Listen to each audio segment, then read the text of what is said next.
Hello, welcome to the Joystick Frequency. It's a video game podcast that doubles as a video game book club where you're a member just by listening in. I'm your host, Trent. Joining me are my two co-hosts, Walker. I have GI issues. And Brady. I have Joe issues. Mm-hmm. That's his name, actually. What do you mean GI issues? My tummy hurt. Gastro, got it. That's the one. Yep. That's actually what GI Joe stands for, is Gastrointestinal Joe.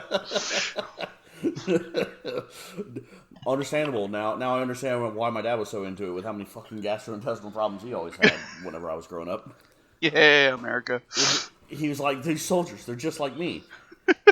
Oh, is that why they rations and shit and bricks? Is that why they always gave out GI Joe toys with like really shitty trash food and junk food? Oh, yep, that makes sense. Here's your Happy Meal. Take a GI Joe. They'll shit a brick. You'll shit liquid. At least I'll have something to play with when I'm on the toilet. So anyway, we're sponsored by McDonald's. All right, to our one remaining listener, being cast. We can't open with a poop joke. We have right. I don't think we. I do think we need to cut that bit out, Oh no. or at least the explanation of the bit. Reminder: Walker sent you 2 messages on Messenger. I don't give a fuck. He's right here. He's talking to me already. Hello. He ignores me in his free time. It's fine. I responded to you immediately after you sent your first message yesterday, and I did not see the second one until I went to bed at 2 a.m. That's fair. I was pretty certain that Brady had missed it as well. Nathan came in clutch, and then Brady responded immediately after. All right, so how do we want to open if we want to skip the pooch? No, that's good. Nah, leave it. It's fine. I don't care either way. What do y'all think? I don't know. I think gastrointestinal Joe is pretty solid on it. Gastrointestinal Joe is good. Cassa, your discretion. Cut out whatever you think needs to go. It was a little runny, actually. Leave the good stuff in. All right. Well, last time we talked about that would have been March. So, what games did we talk about? Okay, I probably talked about Sniper Elite Resistance. Oh, geez, good question. Let's see. I've got a notepad. We didn't have a doc for that because we were in person. That's the issue. Oh, shoot. Oh, God, what was I playing at the time? I don't remember. Hang on. I always listen to the podcast beforehand just to get the feel of it, or a little bit of the podcast. Brady was talking about Avowed for his... Avowed! Oh, yeah. That's right. You talked Cyberpunk, and then... Oh, God, what the fuck did I talk about? I don't even know. Oh man, yeah, I didn't quite get to your portion because I think you had the last bit. Probably nothing. I don't know. Split Fiction? It may have been Split Fiction.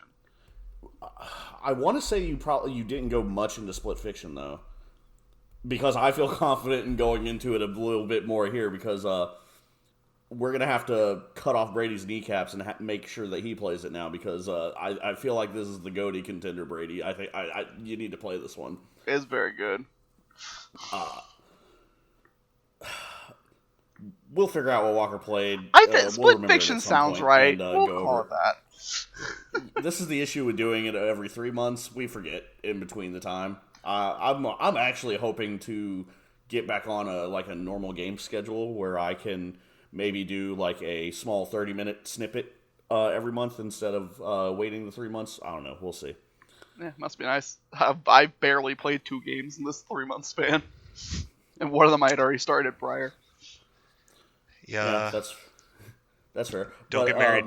My work's actually settled. We're not having algae issues anymore, so I'm if I can keep this schedule going, knock on wood. I was about to say, how dare you say that out loud? Yeah, you're summoning the antithetical version of that into existence. It's fine. I'm off 3 days next week, so. Swamp Thing's gonna come and sit in all your pools. All right. Well, I guess, how have y'all been the past 3 months? I know we've hung out since then, but how have y'all been in the gaming sense? What have y'all been playing? I Let's see. Other than the games we're about to talk about, I picked up a new mod for Total War Attila that reskins the whole game into a medieval, like 1200 original medieval Total War style game instead of Byzantine Empire style game, and that's been really doing great for me. Having a lot of fun with that. Nice, and feel free to mention the games that you will talk about later, at least. The Thaumaturge is one game that I'm going to talk about later, and Clear Obscure. Maybe my game of the year. Maybe. A lot of people have been saying that. I've been seeing nothing but good things. The bit I've played has been very fun.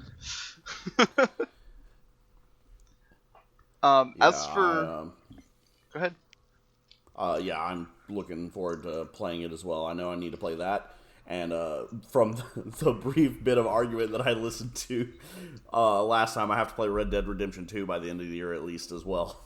Oh god, is that on our to-dos? I'll play both of those. Oh, you no. have it? No, that is on my to-do, because Brady put it on my to-do. Your to-do by the end of the year, Walker, is Sekiro, remember? Oh, criminy, that's right.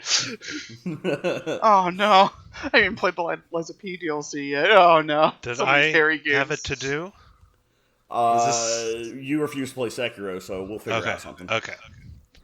This was like playing catch-up for whatever year they all came out, right?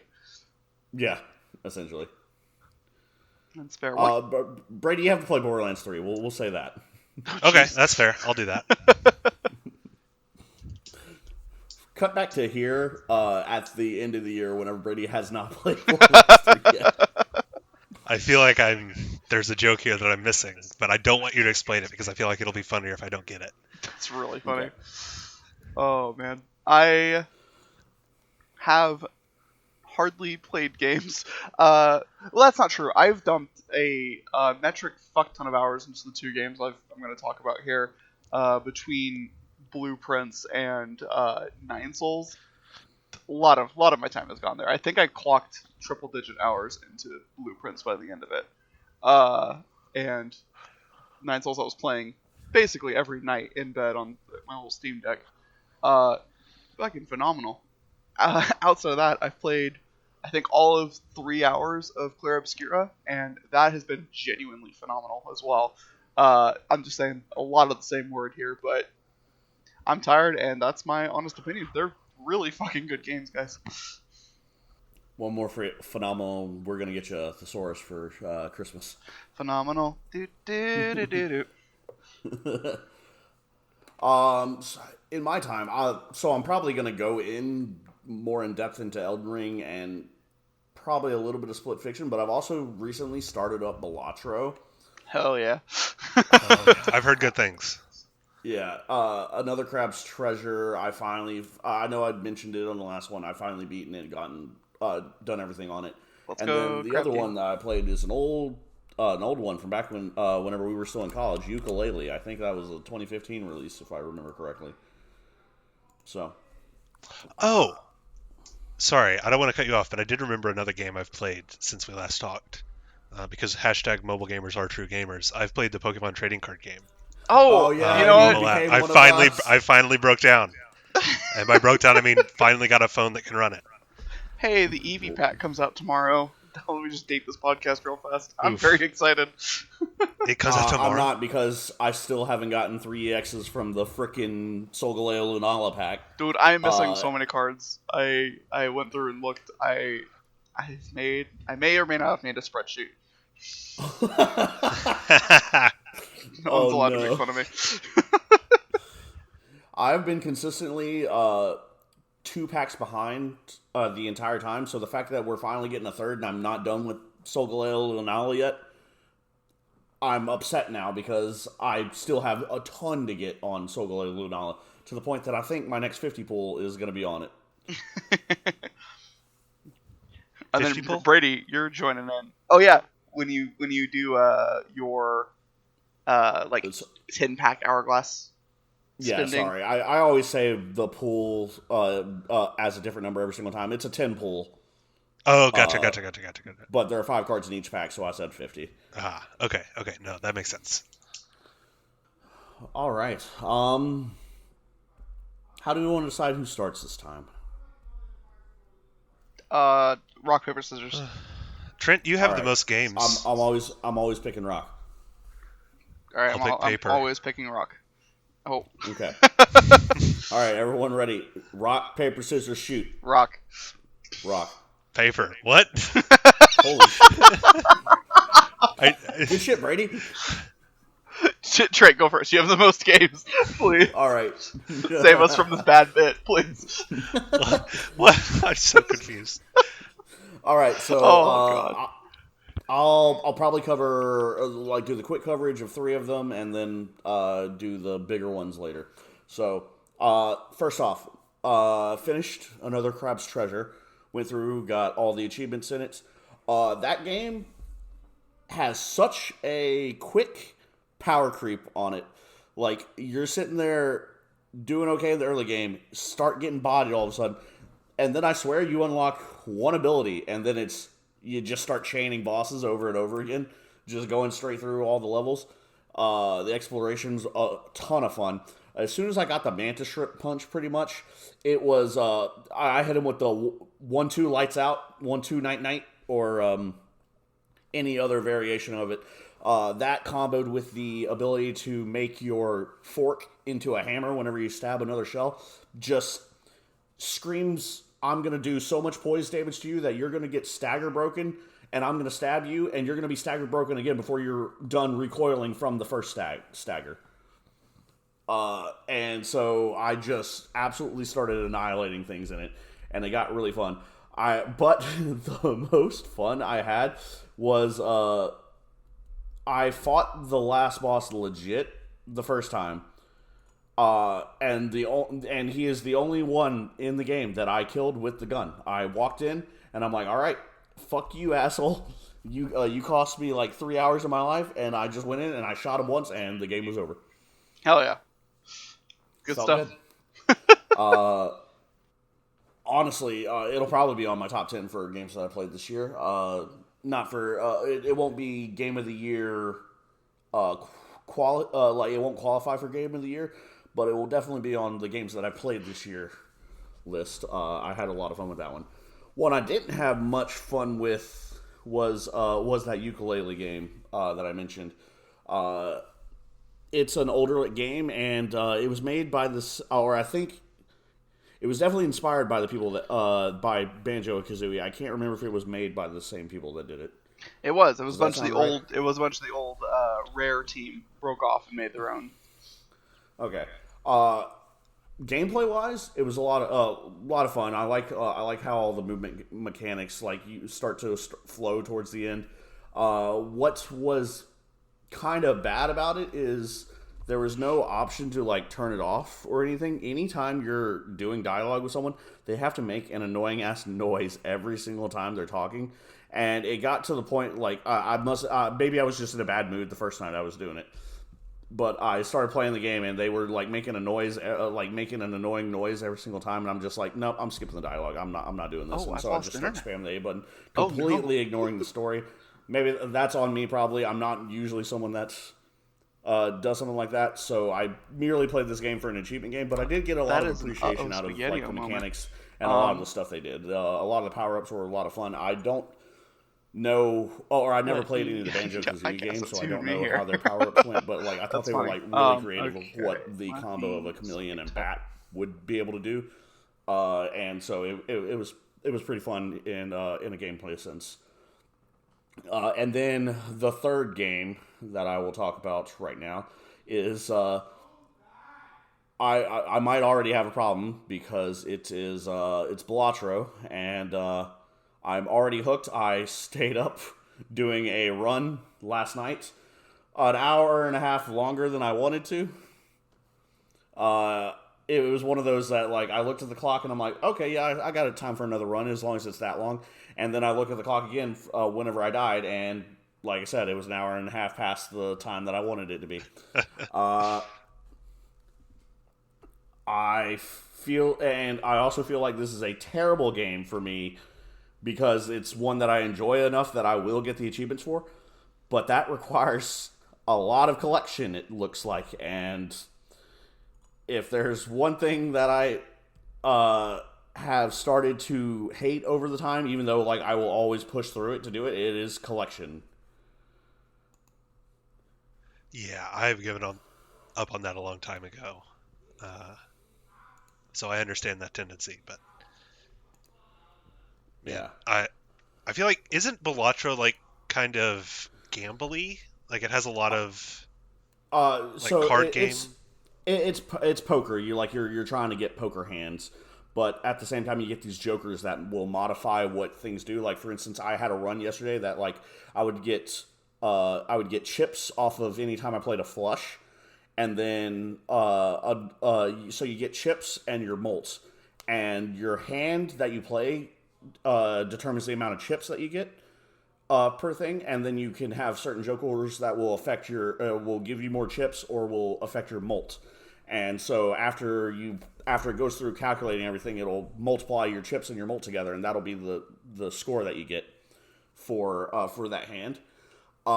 There are also cards in it that you can get that will upgrade your poker hands to where since I was playing flush so much, I leveled up the flush to be level 17. So by the time every time I'm playing a flush, instead of it being the normal like let's say 40 times 3 chips, instead it was like, okay, well now you're playing another flush, so it's going to be 400 something times 3 chips every time you play a flush. And then you can get these tarot cards that will affect the game in some way as well. I was doing really good about getting a flush specifically in spades.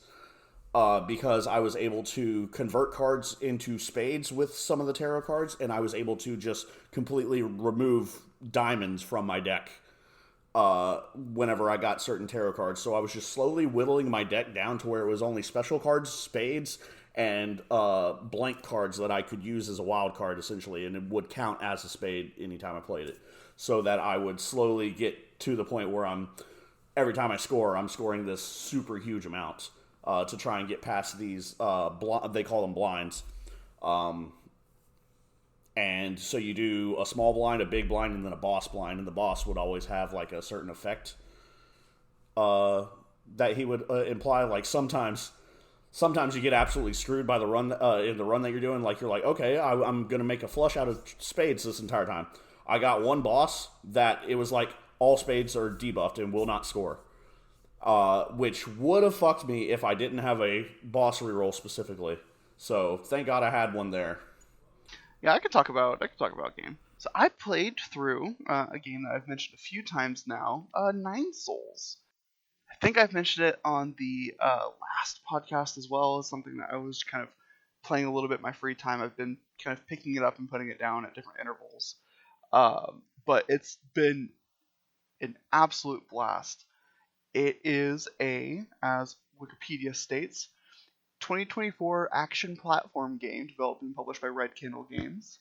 The game is set in an Asian fantasy-inspired futuristic world, which Red Candle Games describes as, quote, Taopunk, a combination of Taoism and cyberpunk, stating that they had a clear goal of combining the two elements, melding it with sci-fi and Eastern mythology. And that sums up the game damn near perfectly, especially from an aesthetic standpoint, because it looks genuinely phenomenal. Like the game itself opens with the main character like hanging off of a cliff, half bloodied, as like someone who's completely masked and faded like looks down upon you and strikes you, and you fall to what is presumably your death. And it just kind of goes from there. You are then picked up by a young boy in a small, like, Asian-inspired village who nurses you back to health. And you kind of follow this little mini plot line for a little bit as you're introduced to some of the main characters in the game. Yi, who is kind of this, like, cat-like species with this yellow robe. That is very, very fun with all like the flowy movement and stuff that comes up in the game. You're introduced to Shan, who is, or I believe it's pronounced Schwan, but that makes me upset to say. I've always been calling it Shan Shan in my head until I heard another reviewer talking about the game and saying Schwan Schwan. But that's besides the point. You meet up with him in his little village, and it's just great. I don't want to go too much into the story stuff because there's a twist fairly early on, which leads into like the rest of the makeup of the game. So I'll just kind of leave everyone to discover that on their own. But the gameplay itself is super fun. It blends a lot of the elements that I loved from Hollow Knight, as well as adding in a heavy parry mechanic, like I talked about from Lies of P last year, which is genuinely phenomenal. You go through most attacks when you end up taking damage. You can parry instead. If you mistime the parry and you don't do it perfectly, you take what's called internal damage, where your health bar kind of goes like a little bit translucent, I guess. There's still evidence of like health being there, but it's not proper health. If you go long enough with you taking internal damage, that health can like refill. But if you end up taking damage again in the meantime, you lose it for good. Combine that with a lot of the other Souls elements I like, the fairly difficult combat, limited healing potentials, heavy focus on dodging and counterplay. It's so fucking cool. There's a lot of really fun elements that I'm seeing, like a lot of comparisons online to games like Hollow Knight. And I think they've mentioned Sekiro as another like inspiration style game. Obviously, I never played, so I can't speak too much to that aspect. But I understand that Sekiro has a heavy focus around parrying, and that's what this game is like built around. So with the Hollow Knight comparison, there's a lot of other mechanics that carry through as well. Most of the game is spent with Metroidvania style progression. You explore through this 2D world using a handful of different abilities that you start like unlocking more of as you progress through the world more. And very similar to Hollow Knight, you get a dash very quickly in the game, dash and a wall climb, and you don't get your double jump until near very end of the game. Like I genuinely did not think it was ever going to come. So, what was your favorite moment? Like, if you had to pick one moment from the game, one fight, one cinematic, what's your favorite? There's a handful of really good ones. I'm going to go into two specifically because they're the first things that jumped out into my mind. I guess three. The final boss, just I'm going to touch on it real quickly, fucking incredible. It was like the difficulty scaling in this game goes through the roof near the end game. The final like 3 or so bosses completely flip the script on how the rest of the game is played, and it really feels like the final boss of the game is just the magnum opus of it.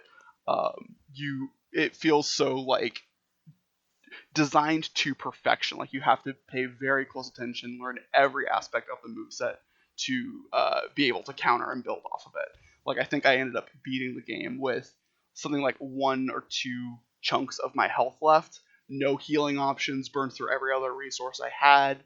One of the this game calls them jades, but effectively they're the Hollow Knight charms.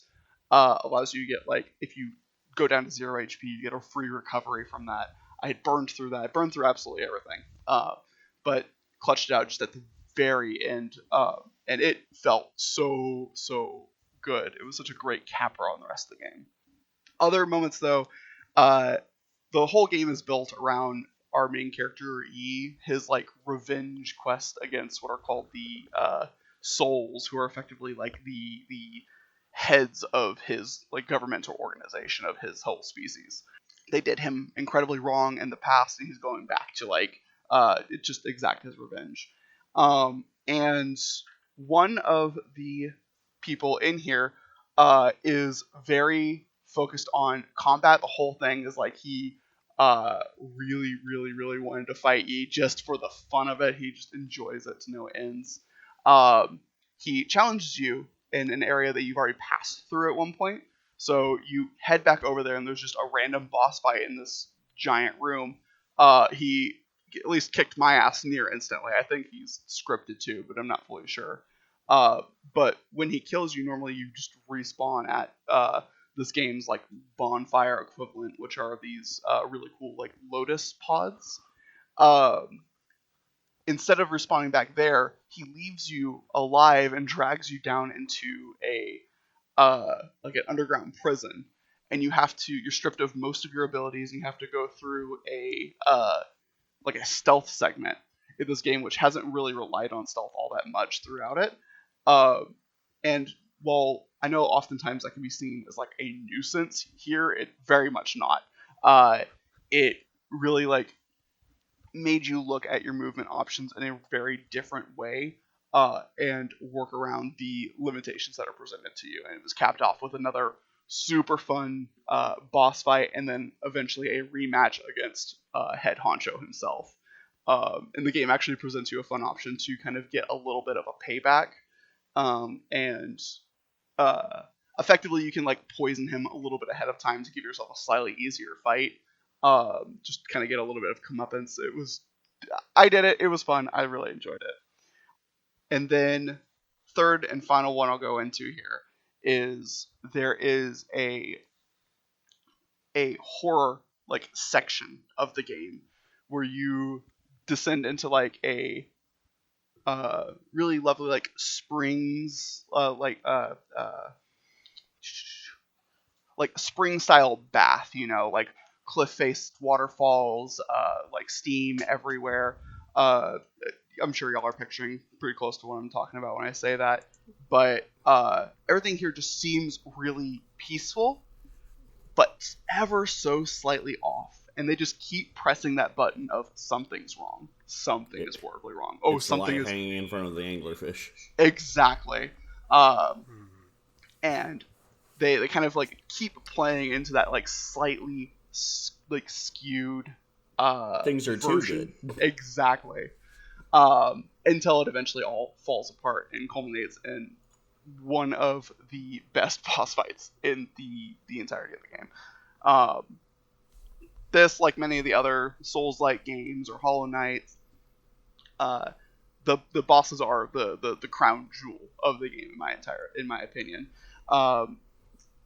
And I think they actually surpass a lot of the Hollow Knight bosses in design and like the fights themselves, the dance that comes along with it. So I genuinely highly recommend it. It does that really cool thing of blending two like what seem like counter aspects, like the fantasy and the sci-fi, which is one of my favorite tropes. Obviously, I fucking love Star Wars, which is, wizards in space, and just anything that kind of plays into those kinds of vibes, I adore. Yeah, I really enjoyed Nine Souls. Yeah, I'm definitely gonna have to pick that one up and play it now. Yeah, I highly recommend it. I think you would get a lot out of it. Brady, I know you don't do so terribly well. I was about to say, the aesthetic is incredible, but the gameplay gives me pause. But the aesthetic is almost... I'm tempted. I'll say I'm tempted. I can see if it's on Game Pass, then see if it's I believe it is. I believe it is on Game Pass. Yeah, you can play the first hour and then see how you like it. I would recommend playing up through the first boss, because the first boss is definitely a difficulty spike. Oh boy. Oh. Well, I'll do that when I'm not playing one of the games I've been playing this past month. Oh, like what? Well, I'm glad you asked. For example, one of the games I've played... What do you mean? That was what's a better transition? So you want to talk bosses? Let's talk Elden Ring, Night Rain. One of the games that... I'm just kidding. Wow, just fully stealing him out. Just fully... No, tell us about Night Rain. You've dug this hole. Jump in now. Oh. You're here. You're going for it. So round I merely thought that the game that Brady played, since it might be Game of the Year, might be worth just discussing last. That's totally why it totally wasn't just for a bit. I was actually barely going to touch on Clair Obscure today. Like, I was going to go over some very surface level stuff, but not. Did you say Clair Obscure? Is that your game? Oh, yeah. Oh, cool. Why don't you tell us about it? Yeah, Clair Obscure Expedition 33. is a game that came out this year and could potentially be Game of the Year, depending on your taste. It was developed by the French studio Sandfall Interactive. I want to call them out and also specifically mention that they're French because that is a big part of this game. It is a very aesthetically French game. Like the whole city is set in like fantasy Paris. It's great. Um, So, Clair Obscur is set in Lumiere, which is fantasy Paris. It follows the volunteers of Expedition 33, which is a group of these people that are setting out to kill the Paintress, which is like a god figure, because every year, everyone that is at least 33 years old dies. At the same time, and every year that age gets lower, and as you age, you just die when you get to a certain age. And it's the Paintress's fault, and you have to go kill her. Yeah, that's kind of as much story as I'm going to get into. But the story does, it's really intense in a way that isn't, I don't think, standard for a lot of heavy story games. Like it doesn't follow what I would consider to be the normal video game like act structure. I don't mean to brag, a little bit experienced playing story-based like story video games, so I can kind of know what beats are coming as I'm playing through a game. Um, I'm a and there gamer. were, I'm a little bit of a gamer, if you hadn't guessed. So like I can kind of get a feel for like, okay, this is like the final act. I need to go do all the side quests now before I fight this next boss. Or I probably want to just move on to the next storyline to get the beats before I start looking around and exploring this area, stuff like that. And there were no less than 3 separate occasions where I finished a quest, got into a new area, and was like, okay, I'm in the final act. This is how the game has to end after this next quest, and then it's over. And then there was still 30 hours left in the game after that, 3 separate times. It's just very high intensity, very high emotional impact, start to finish. And I don't know how they kept escalating, but they did. It was incredible. The soundtrack of Clair Obscur is probably my favorite part of the game because the whole time you're running around in this fantasy Paris and post-apocalyptic France setting, there is an orchestral banger of a soundtrack going on the whole time. Most of the time, it is very soft and kind of background music-y. It's very heavy on accordions and piano. And again, this is such a French game. Sidetrack. There is a specific song that is just like pure accordion that only plays when you fight mimes. Because there's a whole subclass of enemy that is just mimes in this game. But the music, not only is the music incredibly well written and a bunch of bangers, it also is blended very well with the story elements. Like this game isn't scripted, like there is a little bit of an open world aspect, but a lot of the heavy story beats kind of come sequentially. So the music that you get in different areas kind of matches with story beats. Like for example, not going to go again too deep into detail here, but there is a certain part where you're kind of running around on an icy mountain area, and the music is kind of light, ephemeral, ethereal, like light woodwinds, flutes, and xylophones and light sounds.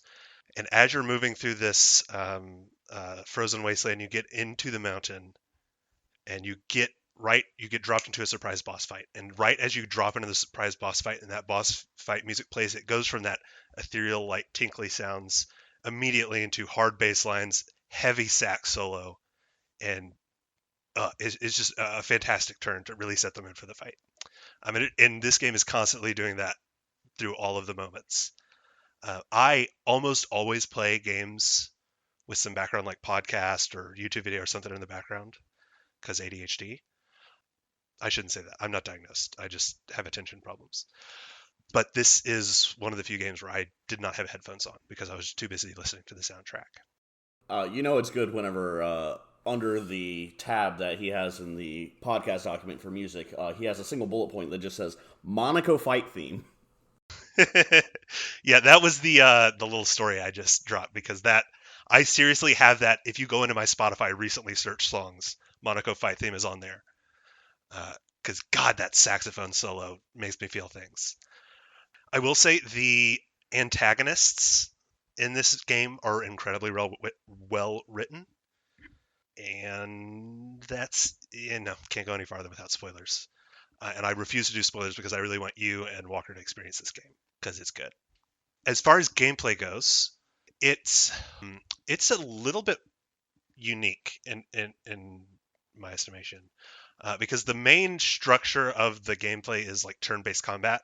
Whenever you get into a fight, you and your group all line up. Each character has unique abilities. They can do different things, and you take turns doing your abilities in combat, doing combos, the standard stuff.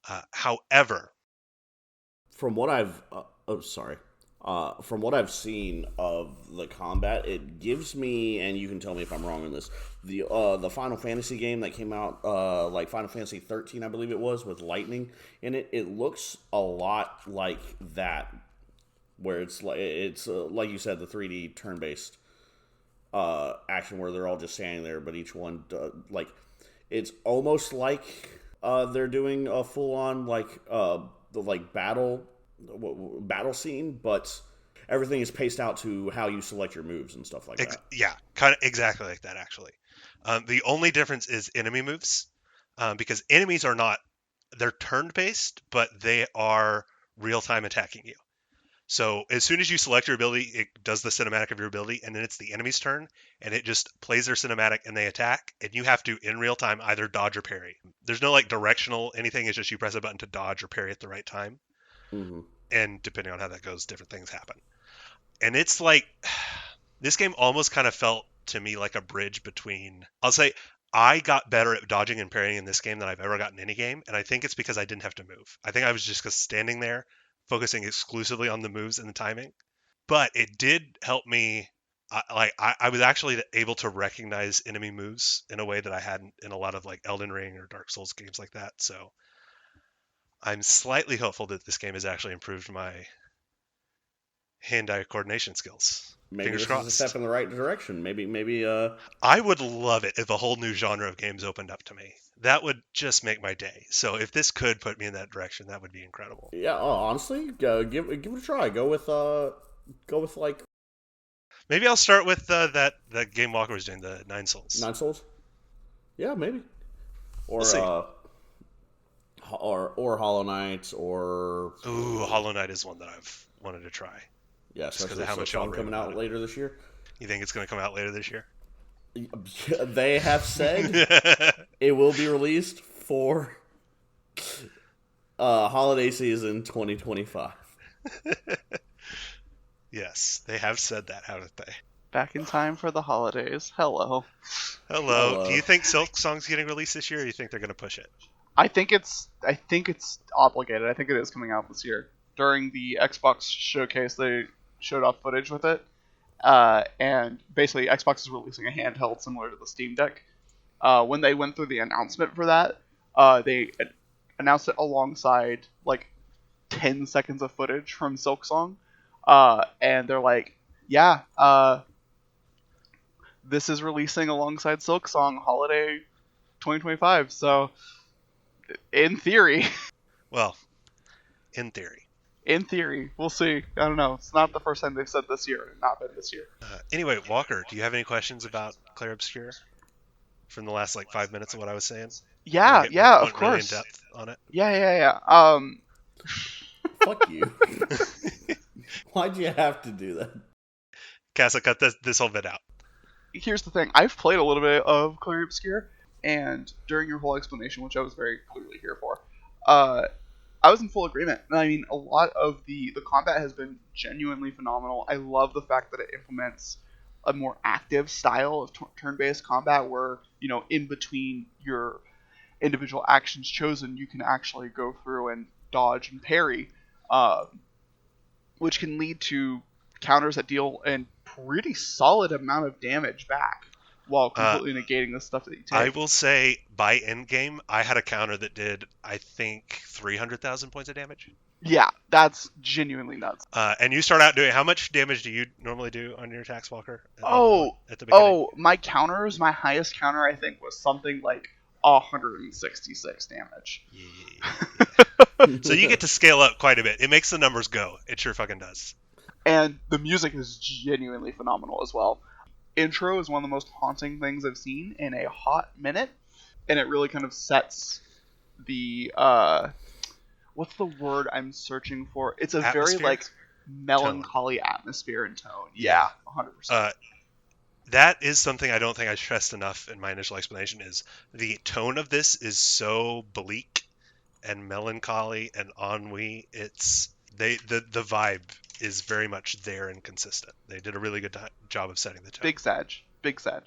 And that is the vibe of the story and everything in the game. So know that going in. But that it's a fun game. There's a lot of fun bosses. Who was that? That was me mentioning bosses and then setting up Oh yeah, some bosses. Interesting. really you fun, mentioned. fun. Yeah, fun so anyway, bosses. it's a split Blueprints. fiction, guys. Yeah, so anyway, Elden Ring Night Rain, guys. My God, this game is has completely like blown me out of the water. I've never played anything like it, honestly. It definitely keeps the core mechanics of just like your dodge roll, your Souls combat. But first off, you're traveling along with a team of 2 other people with you, and like these bosses just keep like you get a generated map, and these bosses just spawn in the overworld, and you can go and kill them. You can go do dungeons, and like a lot of the terrain and assets are like taken completely from Elden Ring and thrown on just a map with a zone that closes similar to a battle royale style. So you start day 1, you run out and you go and you kill as many of the bosses and basic enemies and like get your loot to try and get stronger, get souls to level up to a level cap of, you start at level 1, level cap is 15, but each amount of souls obviously increments, each level increments how many souls you need to get to that level. And so you go through, and the first day after the zone closes in, it'll close in on a certain area, and then it'll spawn a wave of enemies, and then once that wave of enemies is taken care of, it spawns a boss you'll sometimes find variations of in the base map, but normally it's a boss, like it's a stronger version of a boss you fought. For instance, if you struggled with the first boss in Elden Ring, Margit, it spawns a version of him that's amped up and has different moves and stuff like that. We have creatures from Dark Souls 1 with the Centipede Demon coming out, and even he has new mechanics and things. He has these... if you cut off the limb of the Centipede Demon now, that limb becomes a living centipede that comes and chases you now as an additional mechanic, and it's an additional health bar you have to kill quickly so that you don't die. And so you beat the boss, go into the second day, and the map will open all the way up again, and you get to go and do anything you hadn't done on the first day and try and build up as much power as you can for the second day. After you beat the second day boss, you go straight into a different area where it's the final arena to fight the third boss. And the third boss, known as they're known as the Night Raider. These are unique bosses that have not been seen before in any Soulsborne game, and they have not cut down on their boss making quality. I will tell you that. The very base one you get is the one you've probably seen in the trailers. It's the 3-headed dog that has a sword on a chain that it likes to spin around and throw at you. That ends up splitting into like 3 fireballs that will each spawn a single-headed dog that you have to hit with lightning damage, all 3 of them, in order for them to combine back so that you can focus on... either you can have a teammate focusing on each dog, or you can hit them all with lightning damage quickly to have them form back into the single mass so that everyone can focus it. It's the teamwork aspect comes into play where, like, obviously you're just doing damage, but you have certain things that can buff your teammates. You have these 8 different classes that each person can play that specialize in something. There's a samurai class that has Sekiro-like deflects. There's a Wilder class that has a grappling hook that you can launch, and either you can either hit an enemy and pull it to you if it's small enough, or if it's a bigger one, it'll pull you to it, or you can use it to just traverse. And there's also, like, you have your ranged characters. You have an archer, an actual viable archer in an Elden Ring game. What is going on? But you have an archer, you have mages, and you even have a little girl that summons the spirit ashes that you saw in Elden Ring to fight for her essentially. And the way that it works is you get these constant team ups. You can run in all three of the same character, and may steamroll a boss because it happens to be weak to that kind of playstyle. But each one being a different playstyle means you can have different variations, different combos of stuff. And you don't have to stay within the build of the base character. Like, for instance, the Wilder comes with a great sword. The Revenant is the little girl that summons the Spirit Ashes. And one of my favorite things right now is the memes going around where instead of playing with the claw weapon that she usually gets at the base, everyone's equipping her with the biggest hammer ever that is bigger than she is. And she just goes in and just whops things with it. And it's so fun to watch that. And see the memes popping up with it. It's funny. There's a lot of really fucking good memes about this game. I haven't played any of it yet, but I have been seeing a lot of specifically that the Revenant running around with massive fuck off hammer 3 times the size of her. It's good. It's good quality stuff. It is, and it gives you that Souls feeling that you can actually play with friends in jolly co-op without having to worry about invaders, because my god, that is one of the most killer things about having to play a Souls game co-op. It's constantly getting invaded whenever you're not trying to play PvP. It's finally a PvE with your friends, Soulsborne, and it's a lot of fun. It's fantastic. The story itself so far that I've gotten isn't... It's kind of just like, oh, the Night Raiders are like an invasion on this world, or they're trying to wipe out everything, kind of thing. It's nothing super in depth. It's not that big, but it does allow you to go into the backgrounds of each of the characters. There are these things called remembrances that you can activate, and they're not like the remembrances in Elden Ring, which are the basically just how you use the souls of the major bosses of it.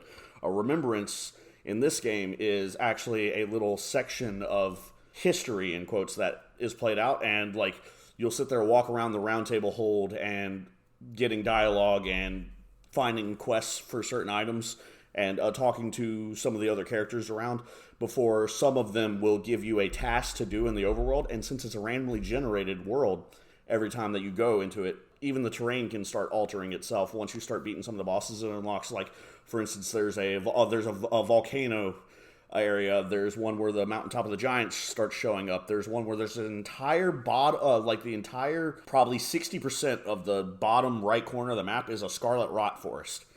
And you get all sorts of terrain. But basically, in these remembrances, you'll get a certain task to go do. For instance, I play as the Guardian. I had to go find a stone golem and resurrect him so that I could kill him to get his steak. And it took several times for it to spawn, and unfortunately, 2 of the times that I actually got it to spawn, we killed him, and then I disconnect, so I had to go do it again. I haven't had very many network problems, but like it just so happens that like 2 of the 4 times it's happened to me happened to be whenever I finally collected the item I needed. So you collect the item, and then it'll give you the next few steps of the remembrance.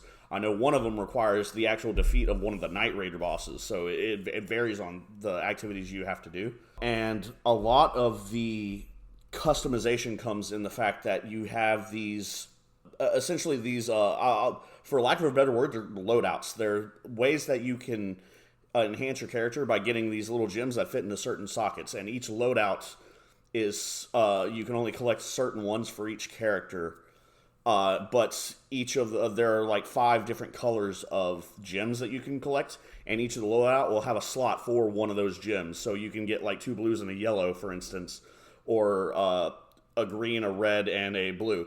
And I haven't found any sort of pattern with the gems that they like lean specifically towards a certain way of playing or a certain combat thing, but maybe I just haven't found that out yet. But you slot these gems in to give yourself like additional boosts. It can be anything from certain damage types that you do will be increased. Your starting weapon will get certain damage types on it, or it can even be things that will enhance your skills. Like, for instance, the Guardian has this whirlwind skill that normally just knocks up people really quickly, but you can get one where it will be a sustained whirlwind that will go for a few seconds, and any monster that would normally be staggered or knocked up by it will instead be staggered and get pulled to the middle. So it's a good way to clear a bunch of ads.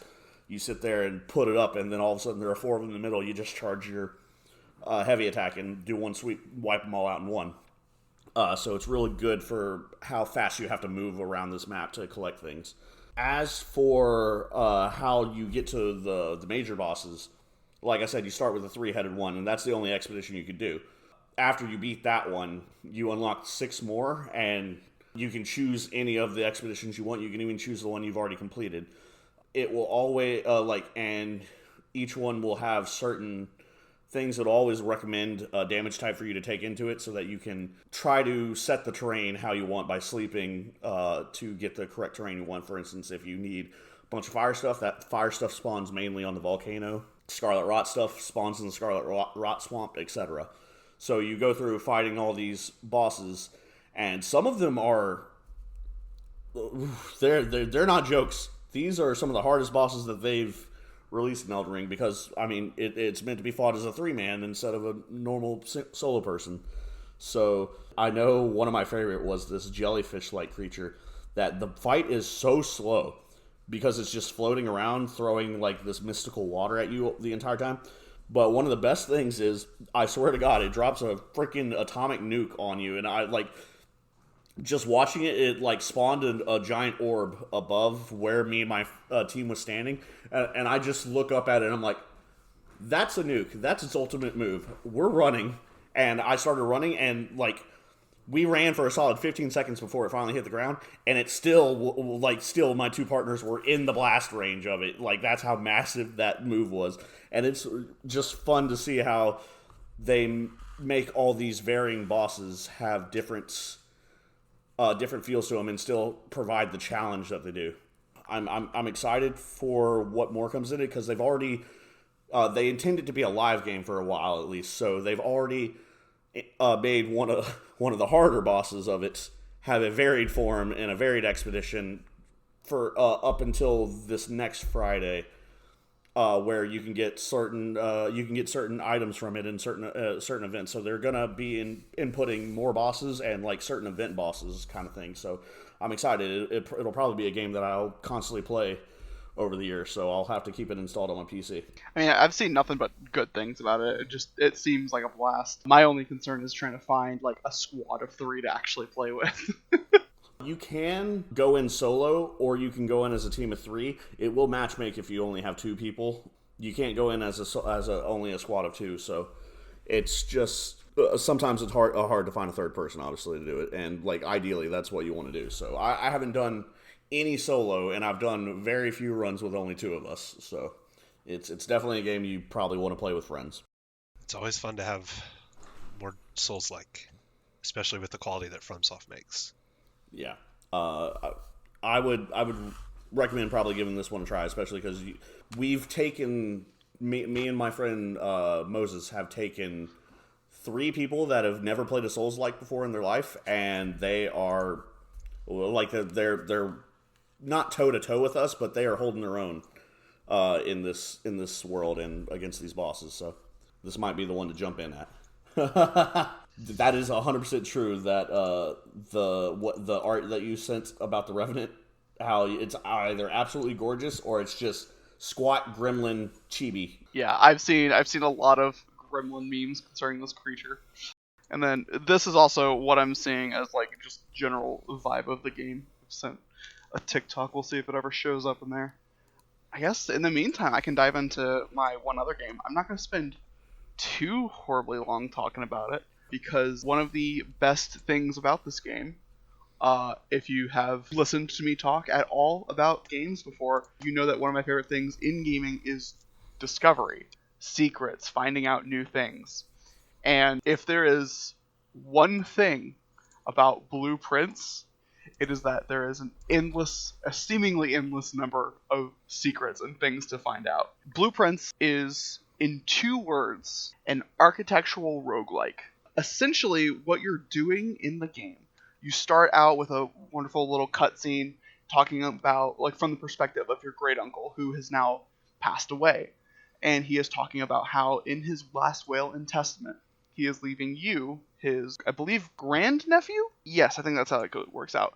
He is leaving to you his 45-room manor and the entirety of the estate, under the condition that you are able to locate the hidden 46th room within it and provide proof that you have done so. And this game starts out fairly simply. You enter into the main entrance hall of the estate. You've got 3 different rooms to choose from, and you can go through, select one of these doors. You're provided with 3 different options from a pool of different rooms, and you slowly have to begin drafting a way through this manor. It's got all your typical like roguelike fare. As you're going through, you need to choose different rooms that will not only allow you different doorways and ways to pass through the manor and move further up north. You also need to be going through and gathering different items and resources, particularly money, like golden coins and gems in this game. Golden coins allowing you to buy more items from the different shops throughout the estate, or gems, which will allow you to draft even rarer room types. And this game just perpetually builds upon itself. While at first it's like just going through and your primary goal is getting to this room 46, you'll start noticing things throughout the manor in the different rooms. Like, oh, hey, that, like, in this room in particular, there is a parlor game. I can play this game, which is essentially, it boils down to 3 different boxes which have statements on them. One of them is a truth, one of them is a lie, and the other one can be no matter, like, one or the other. And it just kind of bounces back and forth between these, like, more traditional puzzles and combing through books and maps and going over every little document with different magnifying glasses, feeling like a crazy person for jotting down different dates and connecting lines. Do you ever feel like that meme of, I think it's Charlie Day from Always Sunny, like hair pointing crazy, red string conspiracy board in the background?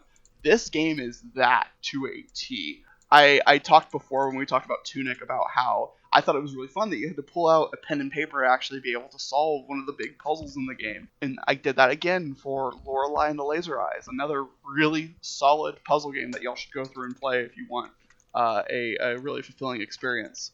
I love the fact that you're able to like jot down your different notes and keep track of discoveries and hints and clues. I went through 2 separate notebooks with this game. I felt like a madman. I was drawing pictures. I have an album on my phone that has 48 photos in it of different pieces of information in the game that I didn't think I could draw down. I feel like I'm going crazy. Like, I genuinely get to a point, or you genuinely get to points where you're going through, like, you're in like classrooms looking over maps, trying to look at the different geographies so you can figure out what the political climate of the world is, so that you can kind of work your way through and like figure out exactly how we're going to overthrow the monarchy. Okay? Classic. But we do need to get to room 46, so that is somewhere that we need to like make sure that we can keep continuing onward, and thank God there was a key in here because I was almost certain that we had blocked off our path to go. Y'all need to play this game. It's so fucking good. Give it like a couple of in-game days. Oh, that's something. Oh my God, there's so much I haven't even really talked about here. It follows like a day-based system where you only have a certain number of quote-unquote steps, which get depleted as you step through the different rooms of the house. So you're managing those resources on top of the keys and gems and coins that you're gathering, on top of solving all the different puzzles and moving throughout and gathering just every... This game is so good. This game is so good. I dreamt of this fucking game. It sounds like this game is a Tunic without combat, mixed with a little bit of like Talos Principle from what you're saying. It feels like. Yeah. I think that's a fair-ish comparison. And I want to throw a third game in there, but I have no clue what to throw in the fucking house, like the architectural roguelike aspect of it. So the closest thing I had was like, I don't know, Sims? Question mark? I've never played a game where like you described it, an architectural like roguelike where you have to like do certain rooms a certain way to do like to unlock things. Can you explain that aspect of it a bit more? The like doing different rooms. So just like is there a certain way to unlock rooms or things like that, or? Yeah, there's different, like, there is unlockable rooms in the game as well. A lot of them just come standard built into your, like, experience. There's just a general pool of rooms that you randomly draft 3 from, and you can pick one of those to like place down and actually build out and go into. And there's different ways to go about like manipulating that, but there are also additional puzzles that you can solve, like looking through. This is gonna get mildly spoilery, but only on like the very surface level. You find like sheets of music throughout exploring different rooms, and there's clues hidden within those sheets of music, which if you put them all together, you can lead to the discovery of a brand new room type. And there's so many more additional like versions of that. God damn it! How big is this game? It's like I spent 100 hours in it, and I didn't get all the achievements. I barely got an A on my test. What do you mean your on test? my final exam? What? There's a final exam. Oh no! So make sure you fucking take notes. Oh no, it's okay. I never studied a day in my life for school. I'll be fine. Photographic memory, we'll be good. No, it goes beyond that. I feel like a notebook is an absolute necessity. There's. Damn, we got some contenders this year. Yeah. Em and I played through this game on the PS5, and I'm considering, because I believe it's on Game Pass, I'm considering picking it up on Game Pass to do another couple of runs for it, because there's additional, like, there's all the achievements in the game that you can get are actually come as, like, physical trophies in the game as well. So those actually get displayed within the trophy room, which of course is a room within the game. It's great. It's great. Make sure you, whenever you get a rumpus room, draft the rumpus room, because it is in fact a rumpus in there. What? I'll bet. It's rumpus. He's saying rumpus these room. Words. I don't understand. Brady, help. You need to. I mean, rumpus room kind of speaks for Now, itself. I want to give a slightly... Oh God, I'm muted. I would love to get a slightly different perspective, because I did force Brady to play all of, like, I think 2 days, like 2 of the in-game days. Like, I don't even know if it was that. Yeah. After your little experience, how did you feel? I was in... I need to go through and start it over in the right mind space for it. Yeah. Because I heard architectural, like, roguelike, and I don't know what I was picturing, but it plays very similar to a board game. Yes. And it is very fun.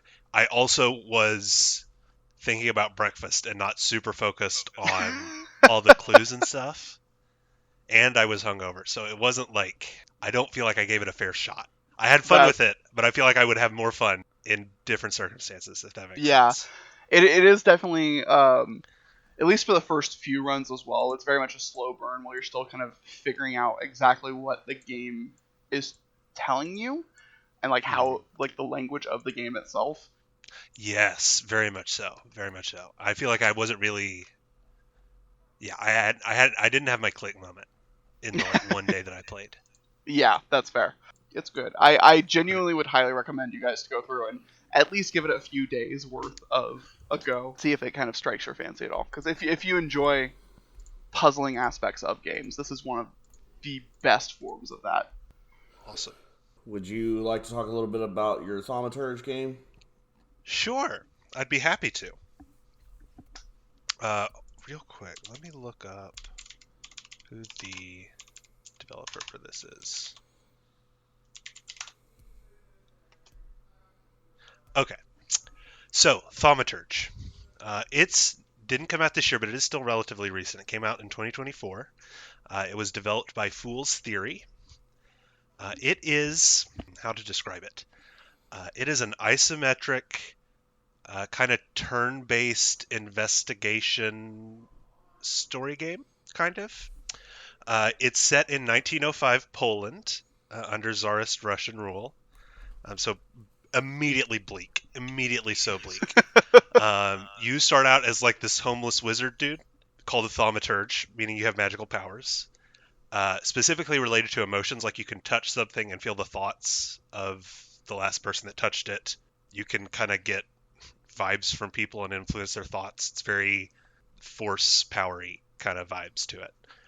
And so you do a little investigations, and then as you progress through the game, you eventually unlock the combat, which starts out just fist fighting because Eastern Europe. But eventually you learn to summon demons, which really change the way the combat works.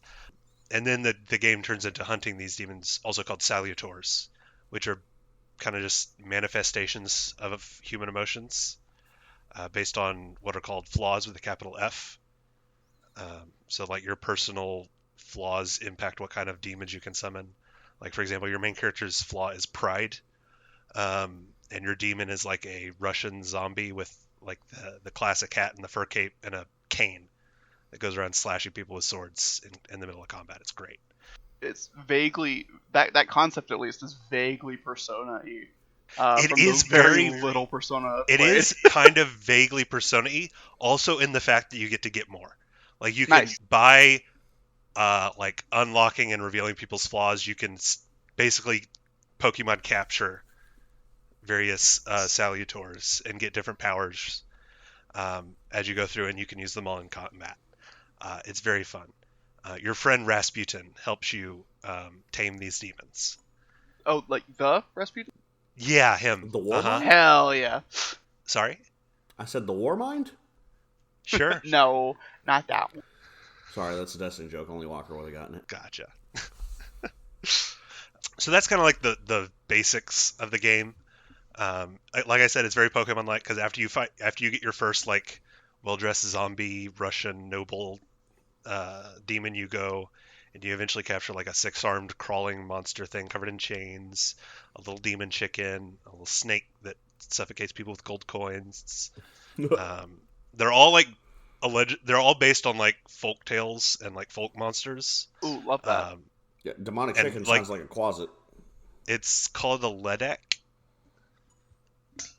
It's all. I don't know if this is actual Eastern European folklore or if it's just invented Eastern European folklore, but the atmosphere and the vibe of it is very good. Like the magic and the themes fit into the whole Tsarist Russia, shitty, muddy, bleak environment of it all. You're playing like a socially outcast wizard who is from like a noble family, but is like trying to navigate the social struggles in this era.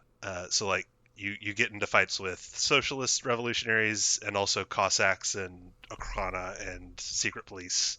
As someone who just finished a podcast on the Russian Civil War, I found this game at the perfect time in my life to both appreciate like the historical vibes of it and also the turn-based combat.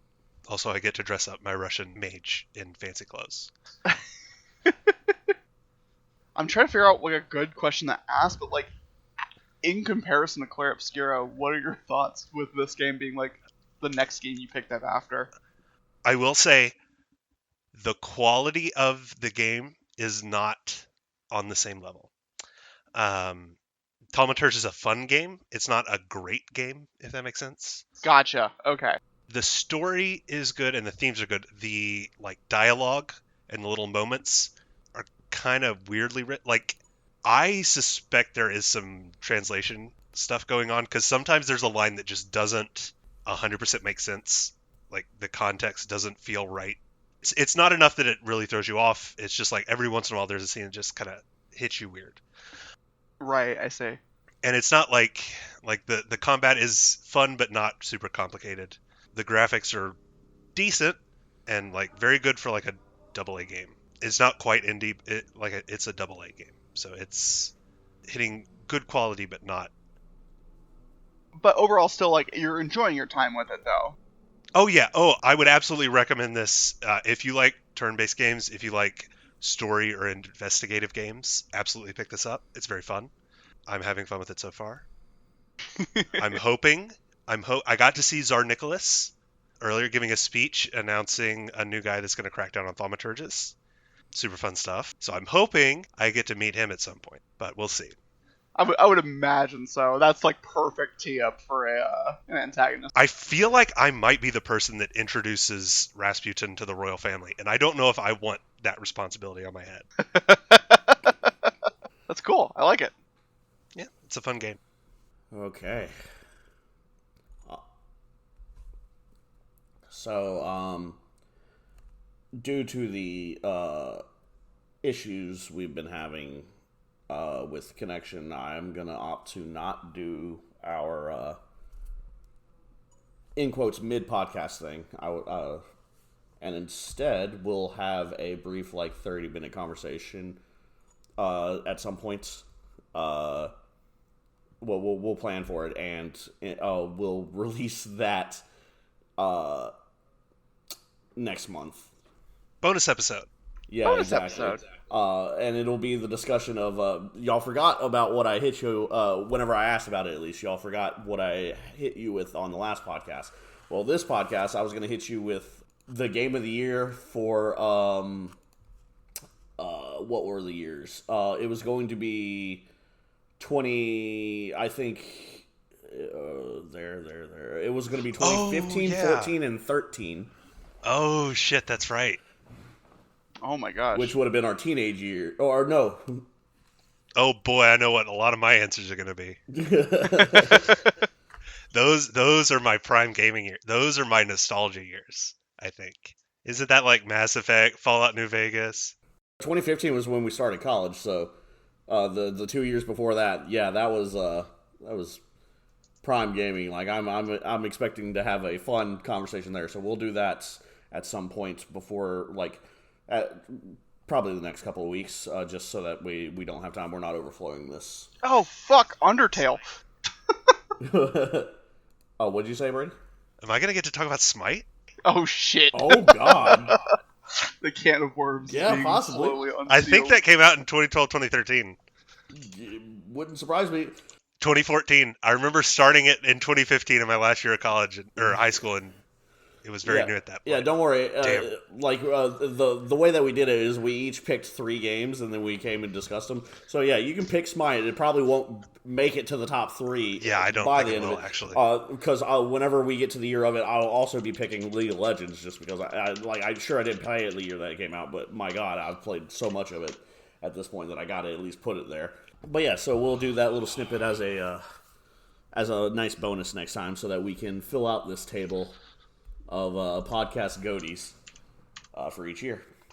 Then the last thing I want to talk about, this is actually an intervention, Brady. Me and Walker have decided that you will be playing Split Fiction before the next podcast. Yes, Oh. agreed.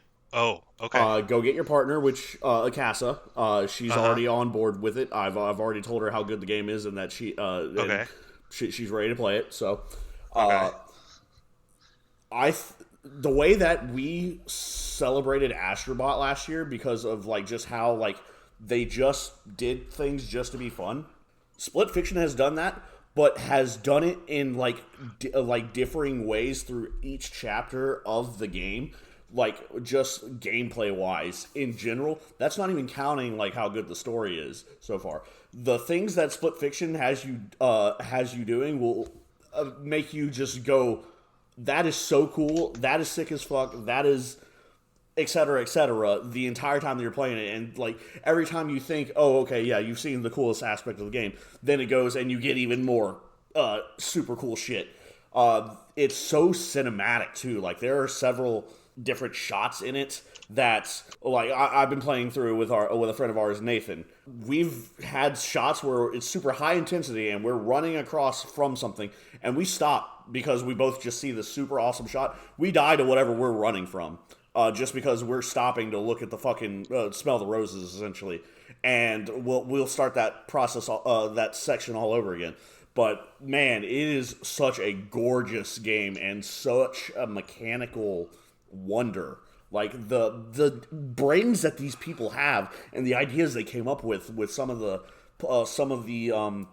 different controls and gameplay loops that they came up with is really, it's a wonder. This is my front runner for Game of the Year so far, and honestly, it's not even close. I love Elden Ring Night Rain, but Split Fiction's it's out there. They took everything that was great about It Takes Two and probably doubled, if not tripled, the amount of love they poured into it. I concur. It's genuinely phenomenal. Plus, it plays into a lot of the really cool aspects that come with a concept, which is, like I mentioned with Nine Souls, the blending of fantasy and sci-fi. The story is really phenomenal. The characters are absolutely lovely. It dives into a lot of really like fun, different styles of like gameplay mechanics. It's constantly switching it up, and I love it. I love it. I mean, you have your fantasy girl and you have your sci-fi girl, and each one is working through a different set of trauma as you're going through the game. But you're going through each of their worlds as they're authors. So you're going into each of their worlds. It's this is how I like my pitch for a Brandon Sanderson game now, because it took these two random artists that these two make believe artists. Like, it just created these guys and like had us go into each of the worlds they created, in quotes. Now I want Raiders Machine to be throw Sanderson in so I can play a game of that, please. Like, playing this game while I'm going through Stormlight and the Cosmere it's giving me ideas. Maybe Raiders not that bad for throwing them in there so that we can experience this.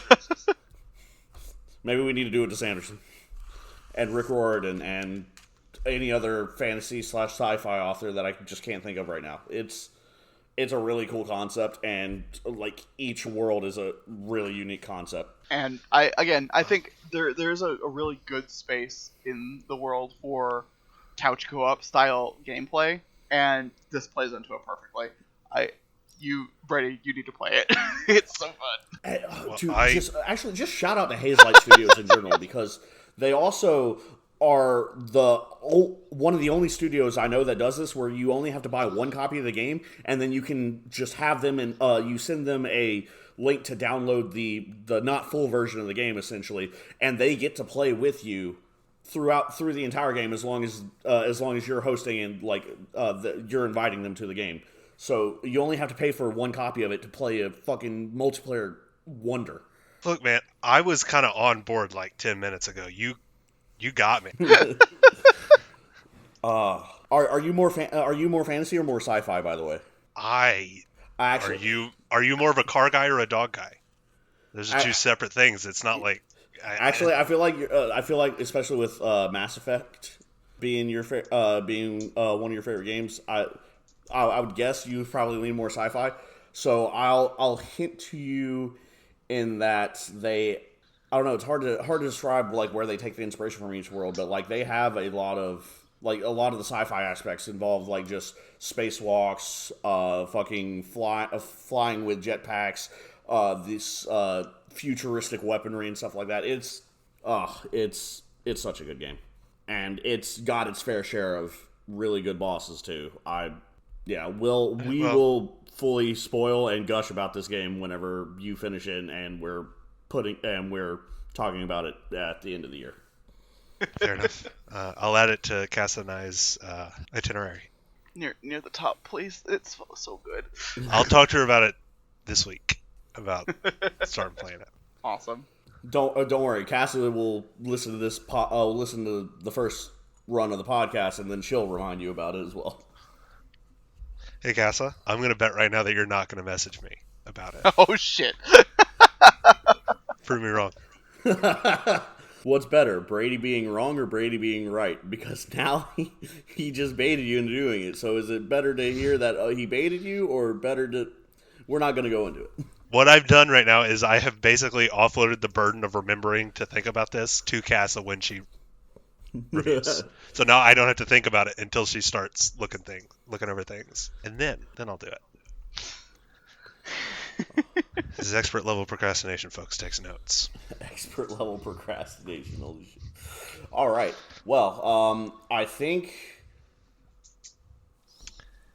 that means we should all probably try to play a little bit of Elden Ring Night Rain together if y'all want. Brady definitely needs to play Split Fiction. I need to play fucking every game that's been mentioned today.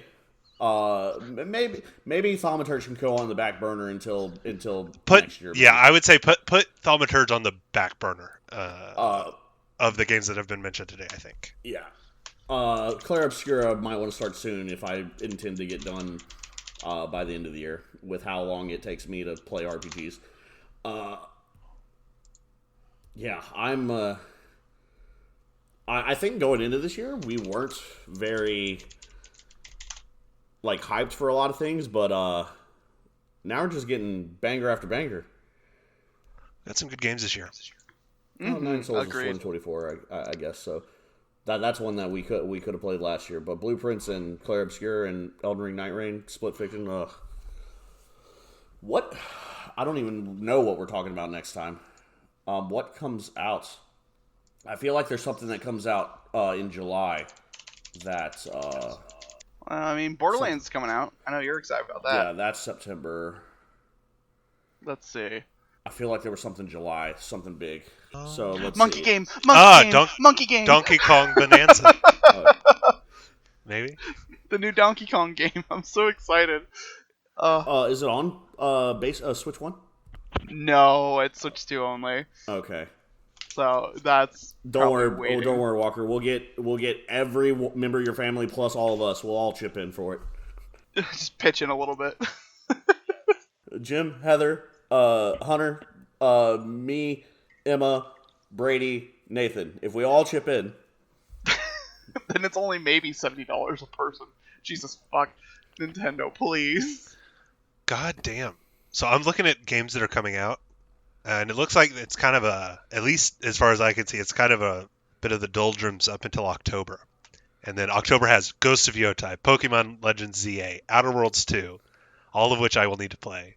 And then GTA 6 comes out. Oh, that's next year. Never mind. No, it doesn't. No, it doesn't. Oh, sorry, this is gonna go a little mild tangent real fast. Did y'all watch any of like the Summer Game Fest stuff? Like of the big like E3 style Honestly, I feel like events? I feel like they didn't have much around it. Like I normally I hear about that stuff and like I'm like, oh yeah, I'll watch it. This time like it was all pretty quiet on the front. If I had to be honest, I didn't. It wasn't until after the day of or the day after where I'm like seeing on my timeline and stuff like that. Oh, they had a direct yesterday, or oh, they had a showcase yesterday, kind of thing. So maybe they're advertising. Maybe they didn't spend much on advertising this year. I feel like showcases have just been slowly dying since E3. Yeah. Unfortunately, and plus the game awards is honestly where we get most of our stuff. Yeah, now. that's where most of the announcements come. Yeah, this section might be might be cut out. Can I have all of y'all jump into like the screen sharing thing here? Because something did get announced during this that is genuinely mind-blowing to me. Obviously, this is the Minecraft movie, but is it really? that's the ad I'm getting here. But okay. Once everyone's in, let me know. I'm in. Yeah, I'm here. All right, here we go. Oh, sorry, that jumped in kind of at a weird point. All right.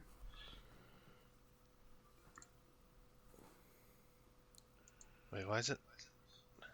This is announced during the Xbox Game Direct, by the way. I am. Oh, are you not? Is it not playing? No.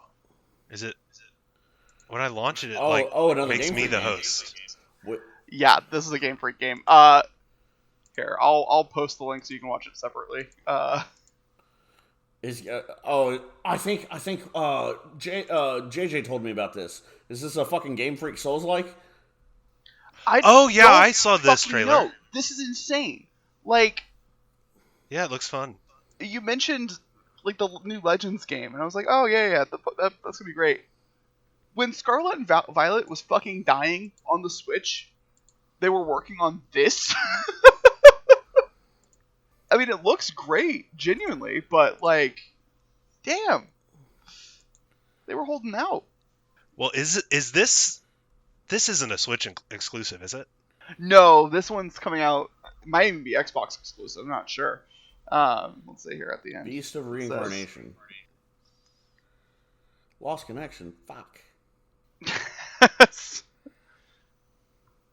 Yeah, Xbox exclusive. It looks like wild, just wild to me. Sorry, that all might get cut out, but yeah, me too. All right. Was there anything else we wanted to cover on the podcast?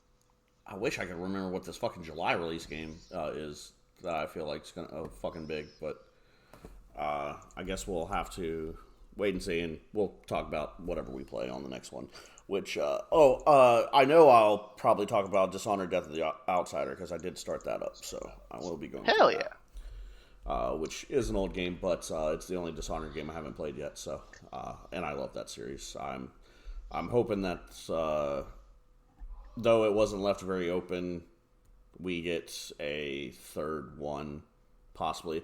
Then again, I haven't beaten this one yet, so maybe it does reveal something. We'll see. Well, that's all I got. That's all for me. All right. Well, thank you guys for tuning into the Joystick Frequency. We'll see you sooner rather than later for that little discussion about the game of the year for 20... I think the years were 15, 14, and 13. And until then, look out for us in the fall whenever we talk about the next batch of games. Until then, I'm Trent. I'm Walker. Hi, Trent Walker. Bye, And that's Brady. Brady. And we'll catch you next time on the Joystick Frequency on the next wavelength. Goodbye. Bye. Bye.